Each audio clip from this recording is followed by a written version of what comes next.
কি একটুও বাধা? আমি দুদিন ধরে এখানে কিছু বউ রেখেছি, কিছু অস্ত্র ফস্ত্র আছে। তবে এই খবরটা নাকি এসপির কাছে পৌঁছে গেছে, এসপি নাকি আমার ঘরটাকে ঘেরাও করবে। ভাই কালকে পঞ্চায়েত ভোট, তুমি সকালবেলা এসে আমার গেটের কাছে একটু দাঁড়িয়ে থাকবে। রাজনীতি করতে নেবে, এতটাই নিচে নেমে যাবেন? রাজনীতি 5 বছর, কিন্তু ভাই ভাই সম্পর্ক, চাচা ভাইপো সম্পর্ক, ফ্যামিলির সম্পর্ক, পাড়াপড়শির সম্পর্ক, সারা জীবন 5 বছরের জন্য রাজনীতিতে নামতে গিয়ে, নেতা হতে গিয়ে আজকে আপনি ফ্যামিলির সঙ্গে সারা জীবনের সম্পর্ক নষ্ট করে ফেললেন। ছি।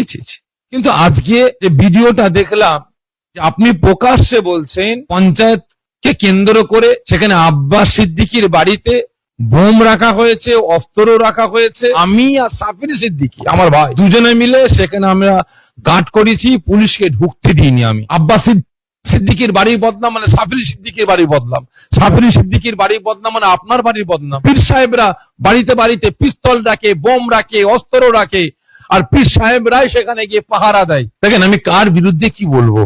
কাসেম সিদ্দিকী, আব্বাস সিদ্দিকী, নওশাদ সিদ্দিকী আমার দাদা পীরের আওলাদ, আমার পীর ভাই, আমার পীরের সন্তান।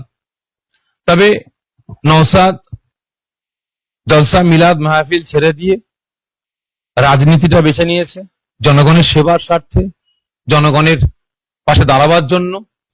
আবার কাসেম ভাই দেখছি এবারে জলসা মিলাদ মাহফিল সব ছেড়ে দিয়ে জনগণের পাশে দাঁড়াবার জন্য, জনগণের সেবার জন্য তিনিও রাস্তায় নেমেছেন।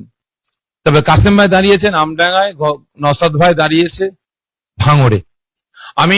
আমার এখানে আজকে কম বেশি 100 মানুষ ভাঙড় থেকে, আমডাঙ্গা থেকে, মেদিনীপুর থেকে, বাঁকুড়া থেকে, হাওড়া জেলা থেকে মানুষ এসছে। আমি ভাঙড়ের মানুষকে বলেছি, আমডাঙ্গার মানুষকেও বলেছি, বা এর আগেও বলেছি, যে ভাঙড়ে দাঁড়িয়েছে আপনার দাদা পীরের আওলাদ।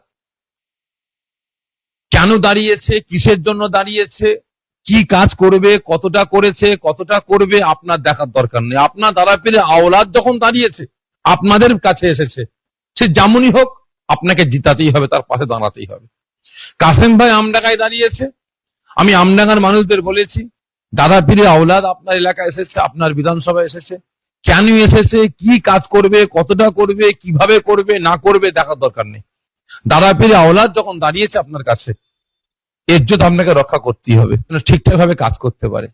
কিন্তু আজকে দুপুরের পরে আমার কাছে একটা ভিডিও আসলো, আসার পরে আমাকে